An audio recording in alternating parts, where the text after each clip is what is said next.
आज के इस वीडियो में 12 नवंबर 2021 का पेपर देख लेते हैं एसआई का। और टोटल इसमें 40 क्वेश्चन है।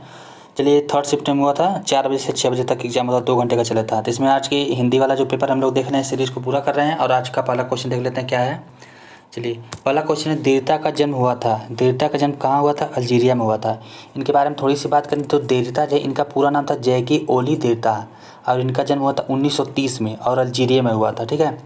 और एक फ्रांसीसी दार्शनिक थे जिन्हें अलौकिक विश्लेषण का एक रूप विकसित करने के लिए जाना जाता था। चलिए, दूसरा क्वेश्चन है,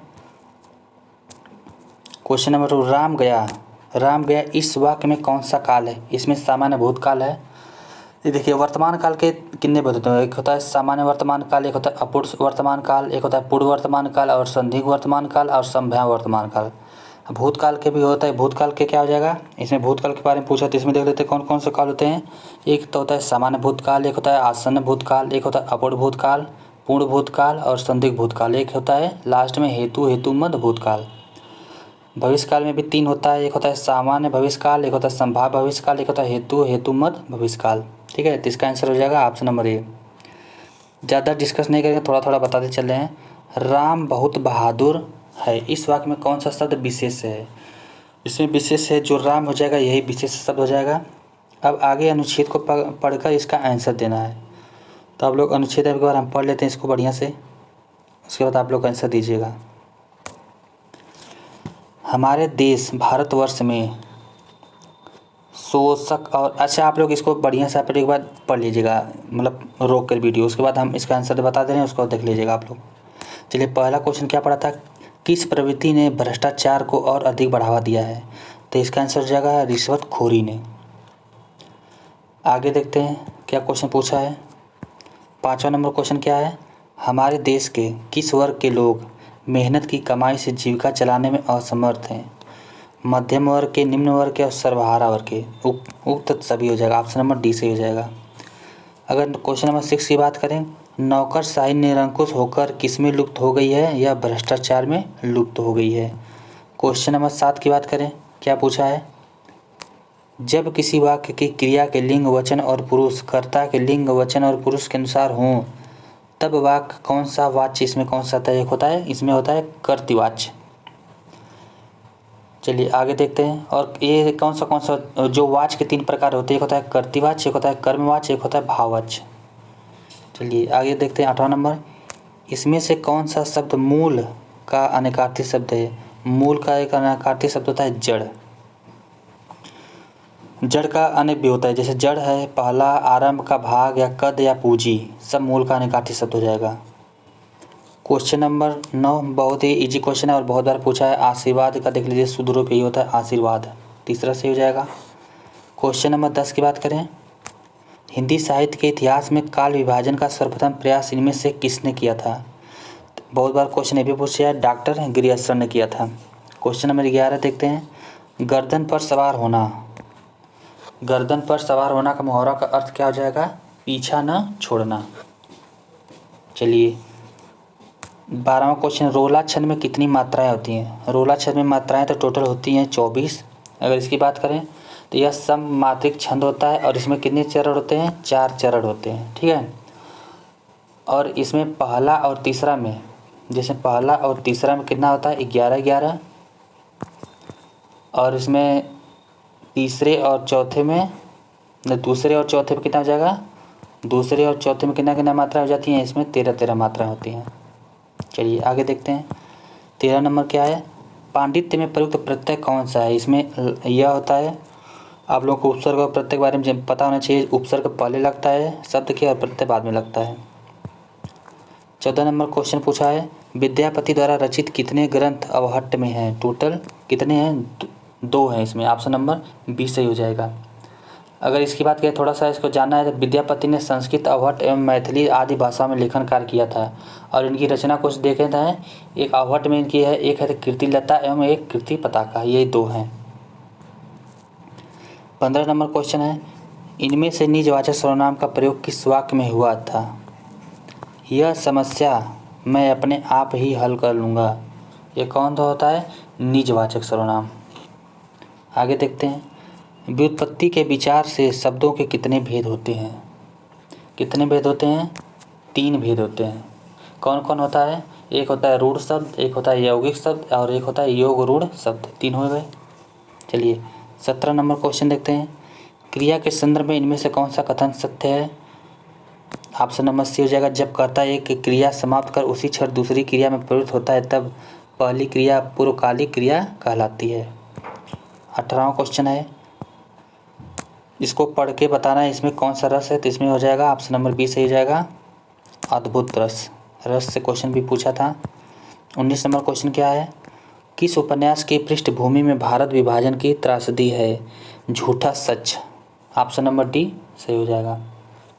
यह किसकी है? यह यशपाल की प्रसिद्ध कृति भी है, याद कर लीजिएगा। किसकी है झूठा सच? इसकी है यशपाल कृति जी की। 20 नंबर क्वेश्चन है, कौन सी बोली आकार बहुला है? जो कौरवी होती है वह बोली आकार बहुला कहलाती है। कौरवी बोली खड़ी बोली भी होती है और उत्तर प्रदेश के सहारनपुर, मुजफ्फरपुर नगर, शामली, बागपत, मेरठ, हापुड़, गाजियाबाद, नोएडा, बुलंदशहर आदि जनपदों में बोली जाती है। और पश्चिमी हिंदी की प्रमुख बोलियां कौन सी हैं? कौरवी, हरियाणवी, ब्रज, बुंदेली और कन्नौजी हैं। 21 नंबर क्वेश्चन देखते हैं, इनमें से किस वाक्य में क्रियार्थक संज्ञा का प्रयोग हुआ है?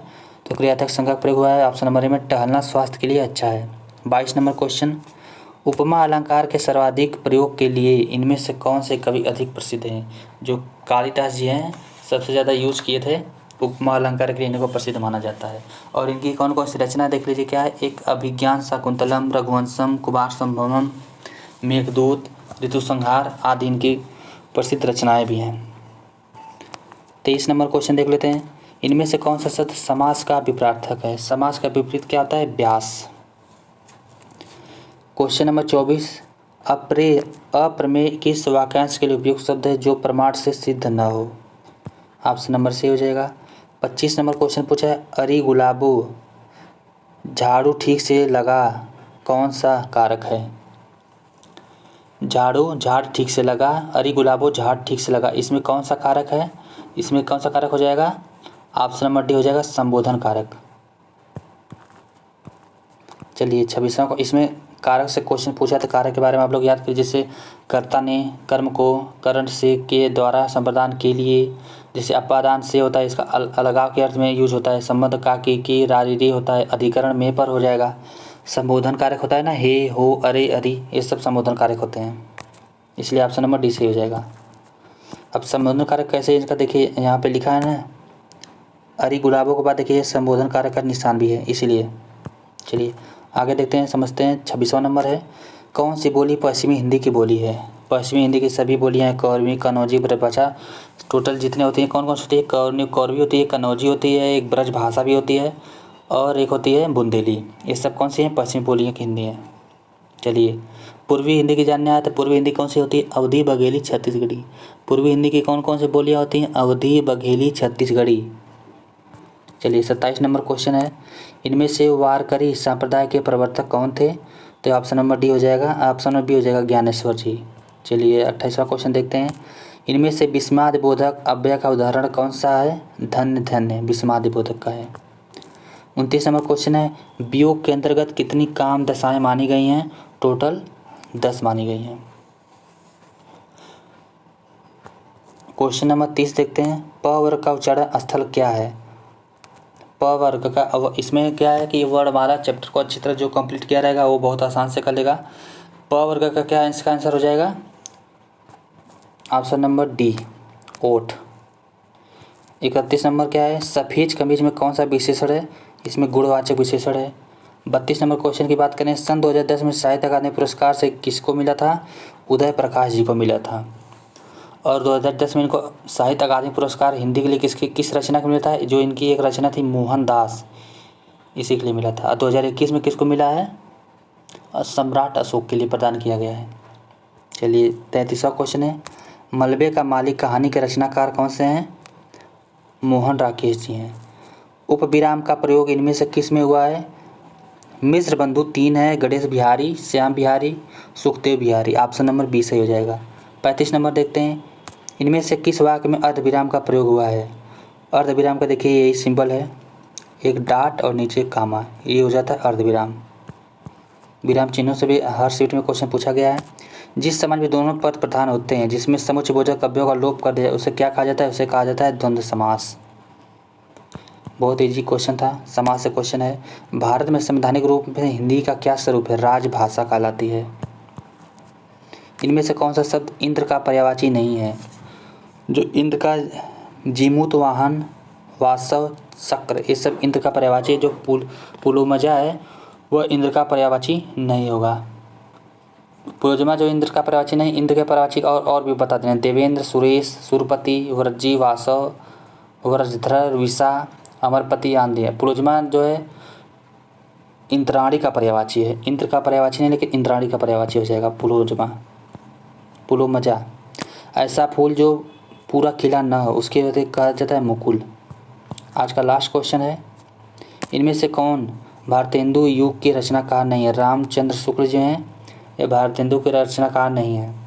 भारतेंदु के रामचंद्र शुक्ल द्विवेदी युग के लेखक हैं। और जो भारतेंदु युग के कौन कौन हैं? प्रताप नारायण मिश्र जी हैं, बद्री नारायण हैं, शिव प्रसाद हैं, अंबिका दत्त हैं, जगमोहन सिंह हैं, राधा कृष्ण दास हैं आदि। आज के वीडियो में 40 क्वेश्चन टोटल करा दिए हैं। और आने वाली शिफ्ट में आज की थोड़ा सा प्रॉब्लम थी वॉइस बोलने में, अगले वाली वीडियो में थोड़ा अच्छे से कवर कराएंगे 40 क्वेश्चन। चलिए आप लोगों का बहुत बहुत धन्यवाद।